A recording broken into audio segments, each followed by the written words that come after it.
ministério formado pela presidenta Dilma, um assunto já promoveu calorosas discussões. Eu estou falando da reforma agrária.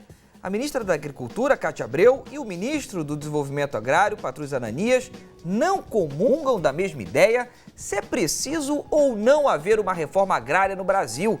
Esse debate se confunde com a história republicana brasileira, primordialmente depois da década de 1940. A partir desse período que se intensificam os conflitos nas áreas rurais.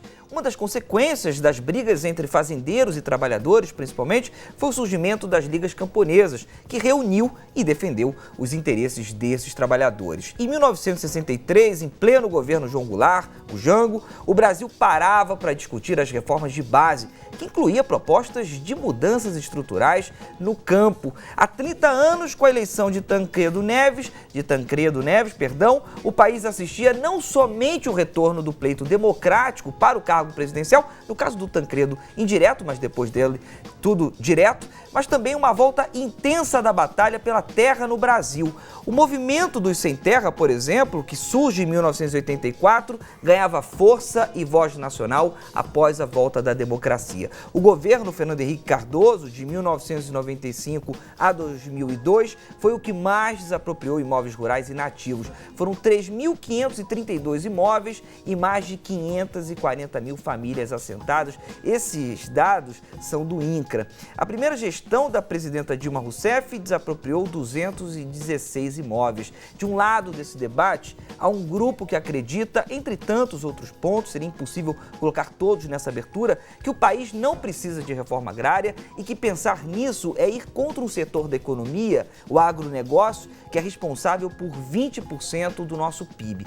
Para cada ação, uma reação, claro, né? Uma outra corrente sugere, também entre tantas outras opiniões, que é preciso ocupar as áreas rurais e nativas e que cerca de 70% da comida que vai para a nossa mesa é fruto de uma agricultura familiar. Esse número foi divulgado pelo antigo ministro do Desenvolvimento Agrário, o Pepe Vargas. O Sala Debate de hoje aproveita o histórico e atualíssimo tema para te perguntar: é ou não é preciso haver reforma agrária no Brasil? Para isso, nós trouxemos o professor Antônio Guainaim, professor livre docente do Instituto de Economia da Universidade de Campinas, a Unicamp. Também trouxemos o professor Carlos Walter Porto Gonçalves, mas ele é professor de Geografia, da Universidade Fluminense do Rio de Janeiro, a UF. E para completar o triângulo de entrevistados, trouxemos o Gustavo Souto de Noronha, que é superintendente regional do INCRA, no Rio de Janeiro. O INCRA é o Instituto Nacional de Colonização e Reforma Agrária e é ligado ao Ministério do Desenvolvimento Agrário. Você que está aí do outro lado, é claro que é mais do que convidado, é muito convidado a participar aqui do Sala Debate. Vou lhe mostrar que tem duas maneiras. Primeira, o nosso Facebook, que é o canal Futuro Oficial. Se você entrar aqui na nossa página, tem um vídeo meu falando em 49 segundos o tema de hoje, e aqui embaixo você pode fazer igual o André Luiz, você pode fazer igual o Fernando, a Camila, enfim, tantas outras pessoas que estão participando na nossa página no Facebook. E o nosso Twitter é o @canalfutura, que também você pode interagir e participar, dando as suas opiniões, fazendo as suas perguntas. Fique à vontade. Combinado? Então vamos lá. Professor Carlos, boa noite, seja bem-vindo. Boa noite. Professor Antônio, seja bem-vindo. Boa noite, obrigado pelo convite, é um prazer. Prazer é todo meu. Gustavo, obrigado por ter vindo. Obrigado, eu que agradeço a oportunidade de estar participando aqui dessa Professor conversa. Carlos, começo com você. Fiz uma pergunta para quem está em casa, espero a participação via Facebook e via Twitter, mas quero lhe começar provocando. É preciso uma reforma agrária no Brasil ou não? Estamos bem como nós estamos atualmente? Bom, além de agradecer o convite para estar no programa, dizer da oportunidade que o Canal Futura dá de colocar em debate a reforma agrária, né? Porque a reforma agrária, na verdade, está ausente do debate público, né? O que se tem, na verdade, são posições políticas que, na verdade, anulam grande parte, sobretudo, daqueles setores que lutam, de alguma forma, pela reforma agrária. Então, é altamente avissareiro ver esse momento de abertura do debate. Eu costumo tomar como referência da necessidade da questão agrária, colocando o próprio termo. O agrário está sendo posto em questão? O modelo agrário brasileiro está sendo posto em questão? Se essa pergunta for respondida positivamente, significa dizer que tem uma questão agrária e, portanto, um problema a ser resolvido. Então, a questão que eu agora sempre chamo a atenção é que no Brasil, anualmente, se você pegar de 1985 até o ano de 2010, cerca de 93 mil famílias são envolvidas em conflitos de terra no Brasil. Só esse dado já sinaliza que tem uma problemática agrária. De acordo com a Pastoral, ano passado foram 34 mortos. Então, isso oficialmente. A média anual é de 63 pessoas mortas anualmente no Brasil. Cerca de 15 mil famílias despejadas, cerca de 12 mil famílias expulsas. Ou seja, me parece que tem uma problemática agrária séria no país. Não é? Então, dizer que, na verdade, a questão agrária, a reforma agrária não é um tema que está posto em debate, é. Agora, o que significa a questão agrária? Não é? Para alguns, acho que ela está resolvida na medida que o Brasil resolveu aquilo que era antes chamado latifúndio, né, que a própria esquerda, durante muito tempo, chamou de latifúndio improdutivo. Né? A resposta que foi dada foi o latifúndio improdutivo, que é o chamado agronegócio, que continua sendo latifúndio, porque latifúndio é uma palavra precisa, ela significa concentração fundiária. Agora vamos trazer o professor Antônio para esse papo. Nós temos o agronegócio, o professor Carlos falou aqui, 80 bilhões de dólares foi o que fechou o agronegócio ano passado. Nós temos 1/5 do nosso PIB sendo movimentado por esse setor. Pergunta a você, reforma agrária, Não. É preciso ou não? Definitivamente não. Eu acho que a reforma agrária nós não precisamos. É preciso entender, quando a gente fala a reforma agrária, do que nós estamos falando. Nós estamos falando de uma reforma agrária que é profundamente datada, que foi inclusive desenhada e concebida numa lei de 1963, né? E depois sancionada em pleno regime militar em 64, em 65. Esta reforma agrária é uma reforma agrária que tinha como base alguns problemas. Primeiro, a presença de terras improdutivas, latifúndio ou não. Segundo, crises sucessivas de abastecimento e uma incapacidade do setor agrícola de responder ao dinamismo da economia brasileira, provocando inflação.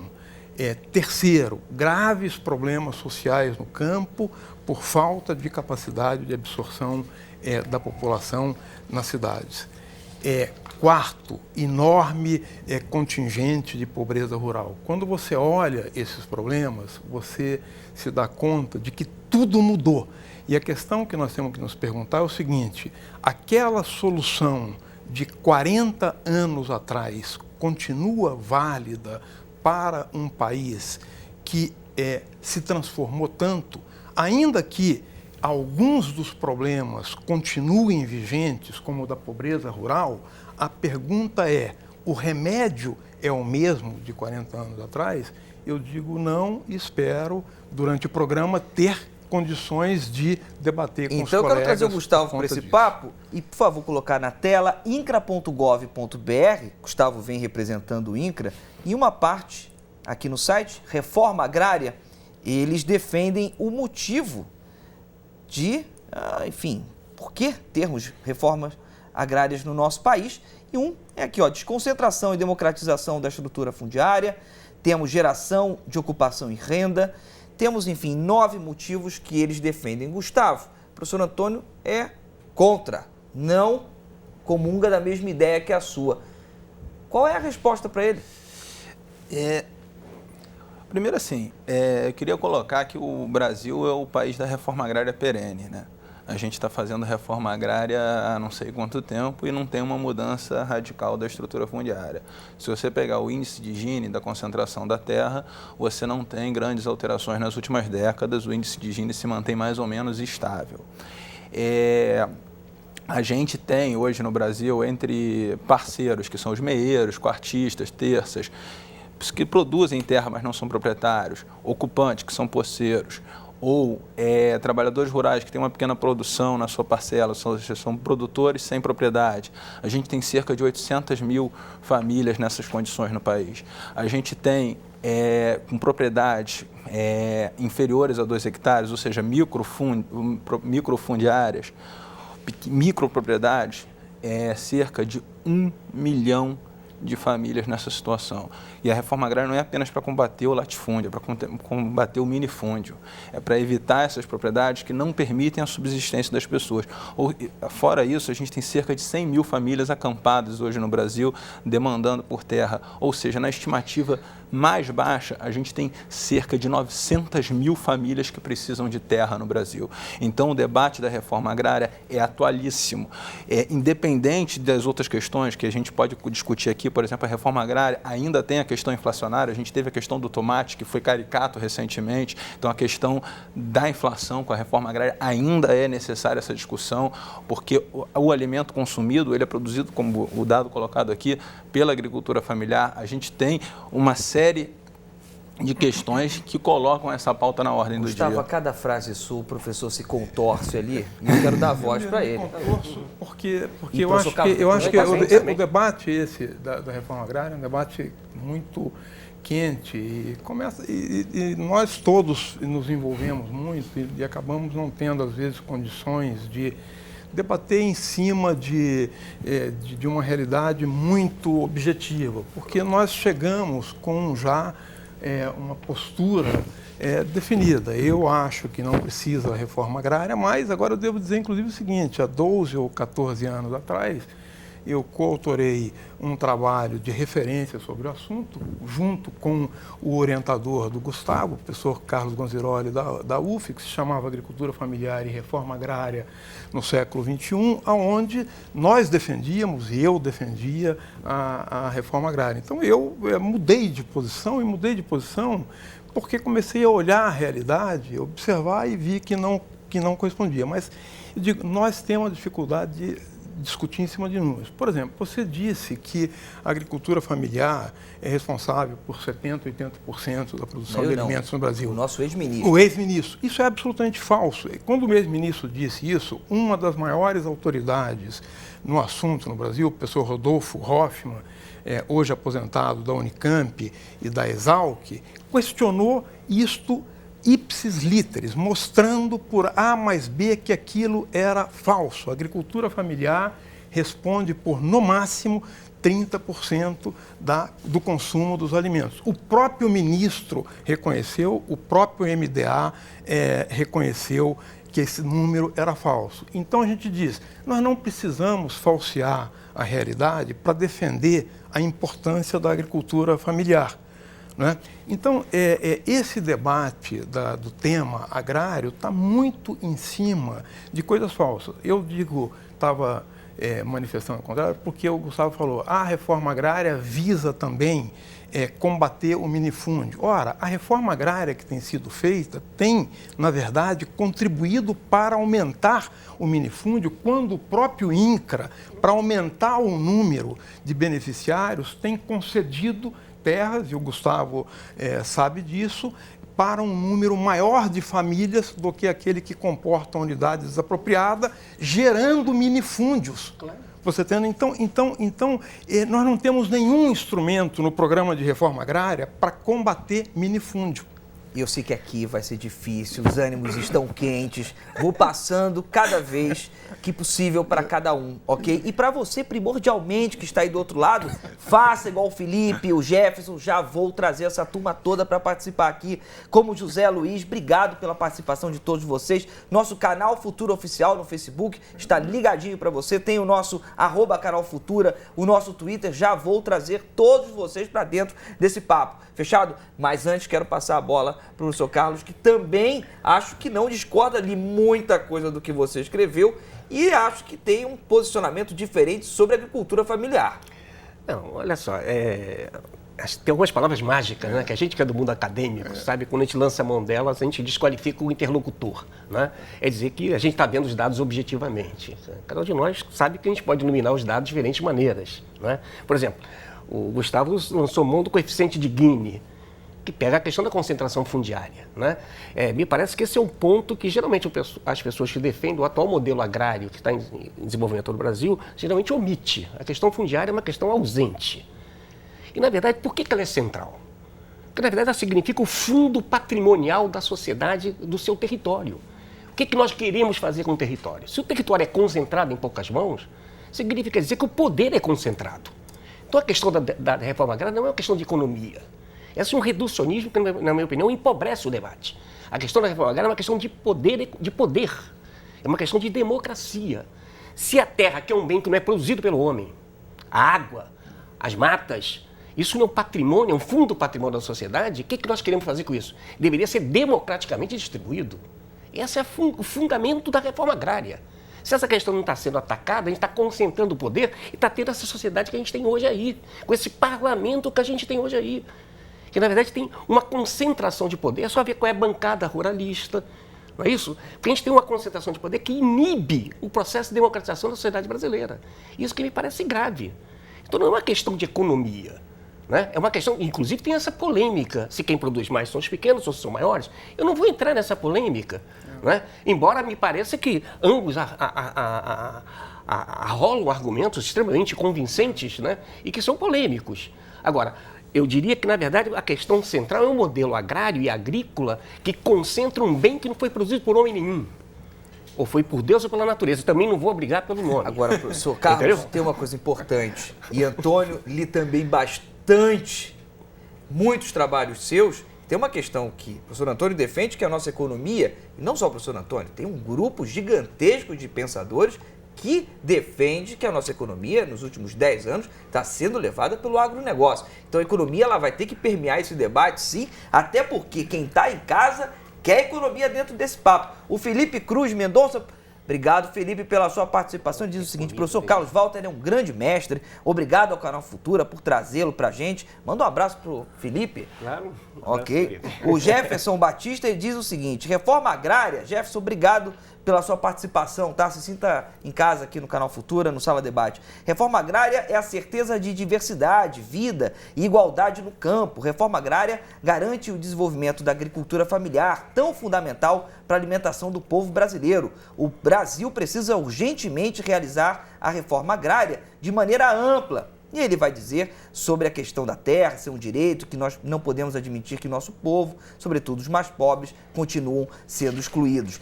Mas eu quero trazer uma questão que é para o Gustavo, o André Luiz Leal Barbosa. André, obrigado mais uma vez pela sua participação. Todos eles estão vindo aqui no nosso Canal Futuro Oficial, nossa página no Facebook, né? Ele fala: olha, eu sou engenheiro agrônomo, eu tenho experiência profissional em áreas de assentamentos provenientes de reforma agrária. E é o seguinte, eu sou a favor da reforma agrária no Brasil, mas com muito critério na seleção das famílias a serem agraciadas com as parcelas, além de um maior preparo dessas famílias antes de ocuparem a terra de fato, pois na maioria dos casos, o despreparo das famílias e a total falta de orientação foram responsáveis pelo fracasso destas nas áreas ocupadas. Sou a favor da reforma agrária de forma séria e com o devido apoio do governo. Um abraço para você também. Obrigado mais uma vez pela sua participação, tá bom, André? Gustavo, o que você acha sobre isso? Primeiro, agradecer ao André pela pergunta. Antes, só comentar que, assim, como se eu tivesse apresentado dados falsos. Assim, não vamos ficar debatendo dados. Eu acho que quem quiser consultar os dados, consulte os dados do Censo Agropecuário do IBGE e tire suas próprias conclusões. Os dados estão disponíveis, teve uma segunda edição dos dados, pode ir lá estudar e chegar às suas próprias conclusões. Quanto à questão colocada pelo André, é bastante importante a gente tem visto, assim, reforma agrária não adianta só a distribuição de terra, é claro. Uma distribuição de terra pura e simples é insuficiente, tem que ter assistência técnica. Isso tem que ter crédito. E essas políticas têm melhorado bastante no último período. Assim, o crédito, se você olhar o Pronaf, principalmente a linha A, que é ligada à questão da reforma agrária, tem uma evolução no volume significativo dos créditos. Em 2003, toda a linha do Pronaf, que pega não só a reforma agrária como a agricultura familiar, saltou de 2 bilhões e uns quebrados, não sei o número exato, para 23 bilhões. Então, teve um salto significativamente dos recursos do Pronaf que atende a reforma agrária e a agricultura familiar. Então, você está investindo, né, com crédito, com assistência técnica, é importante. Tanto é que a gente vai estar trabalhando, o governo federal esse ano está lançando a ANATER, que é a Agência Nacional de Assistência Técnica e Extensão Rural, que é justamente para trazer o conhecimento produzido na Embrapa e nos diversos fóruns de pesquisa e desenvolvimento tecnológico na área da agricultura, para integrar isso com assistência técnica e com a reforma agrária. A gente sabe que esse caminho é cheio de percalços, teve muitas falhas no caminho, não vou dizer. Agora, a seleção de famílias não é uma seleção critério. O critério é quem está demandando terra, é quem precisa de terra. Esse é o critério essencial. Se aquela pessoa não tem a capacidade ainda, o problema não é daquela pessoa que foi mal selecionada. O problema é nosso, inclusive do governo, que temos que estar capacitando aquela família para que ela seja assentada, para que ela produza na terra. A gente não pode deixar de fazer as autocríticas. Inclusive, isso é uma coisa que uma parte da esquerda às vezes esquece, mas isso é uma tradição da esquerda, a questão da autocrítica, olhar onde é que errou para poder corrigir lá na frente. Enfim, tem que avançar muito, mas ainda é preciso fazer a reforma agrária. Tem outros temas ainda que depois eu coloco mais à frente para demonstrar. Agora, professor Antônio, a tarja que apareceu recentemente na nossa tela, eu acho que é uma belíssima pergunta. O que mudou no debate da reforma agrária? Você falou tanto que essa reforma, enfim, que esse debate já é ultrapassado. O que mudou nos grupos que são enfim, concorrentes da sua ideia, se posso chamar assim? O que eles continuam batendo? O debate não é ultrapassado, tanto é que estamos aqui fazendo com grande intensidade. Então, o debate continua válido porque nós temos, numa sociedade democrática, visões muito divergentes sobre o assunto. E provavelmente nunca chegaremos a um consenso, porque eu não entendo de política, então não vou entrar numa discussão no campo da política, como o Carlos propõe, mas eu acho que o Brasil não tem ainda instituições democráticas suficientemente desenvolvidas para produzir consensos em assuntos polêmicos. Então, todos os assuntos polêmicos aqui no Brasil se resolvem com a vitória de um lado e a derrota do outro, ou seja, com a imposição do que está mais forte naquele momento, que em geral, uma solução que, para nós economistas, eu diria, longe do ótimo, né? Porque muitas vezes a melhor solução, de fato, é você conseguir pactuar para conseguir implementar. Então, o debate é muito vivo. Mas nós tivemos muitas mudanças na sociedade brasileira, inclusive no mundo rural. Nós acabamos de lançar um livro, aproveito para fazer a propaganda, que se chama O Mundo Rural Brasileiro no Século XXI, a formação de um novo padrão agrícola e agrário, que tem 1.200 páginas, reúne o trabalho de 50 autores, onde a gente discute em profundidade essas mudanças nos vários aspectos do mundo rural. E a nossa visão é de que essas mudanças não estão sendo levadas em conta na hora de formular as políticas agrícolas e agrárias. Nem mesmo se você admitir a validade da reforma agrária, eu até admito para fins de discussão a validade da reforma agrária, mas a reforma agrária que está se propondo e que está se implementando é uma reforma agrária velha, é uma reforma agrária que ainda trata de latifúndio improdutivo como fábrica de pobreza, quando a verdadeira fábrica de pobreza no meio rural é o minifúndio. E o nosso programa de reforma agrária não tem um instrumento sequer para tratar do minifúndio.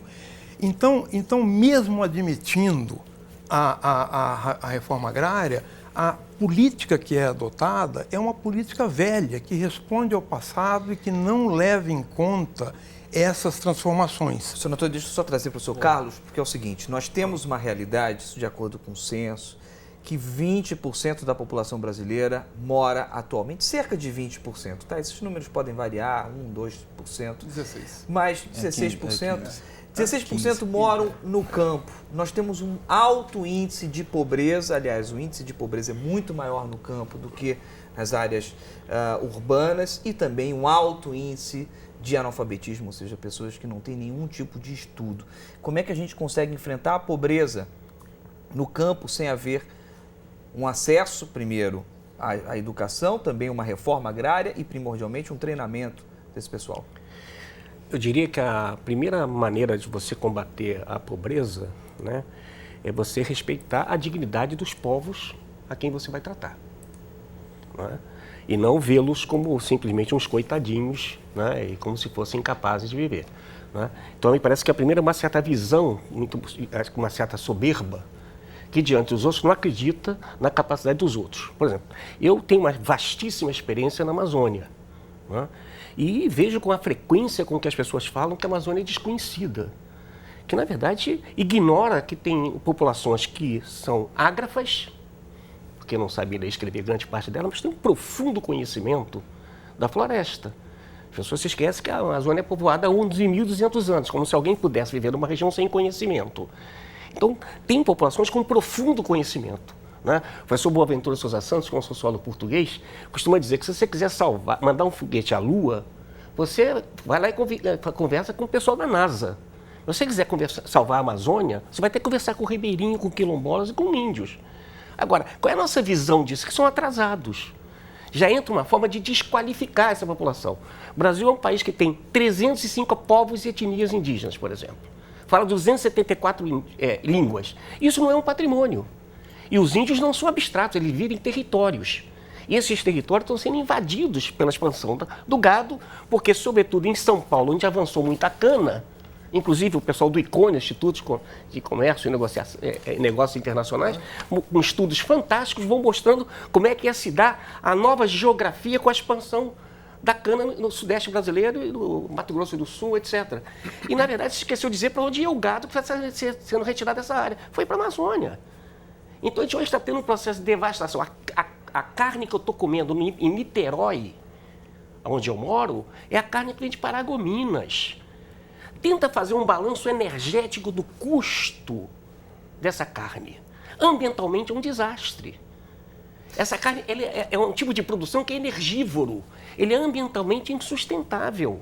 A gente vai discutir a questão do meio ambiente, mas também queria voltar à questão da economia, porque só o setor de carne, em 2014, movimentou 17 bilhões de dólares para a nossa economia, o que, querendo ou não, incrementou o nosso PIB. Mas eu vou deixar para o segundo bloco para trazer ainda mais questões sobre meio ambiente, economia e também as perguntas de vocês que estão aí do outro lado.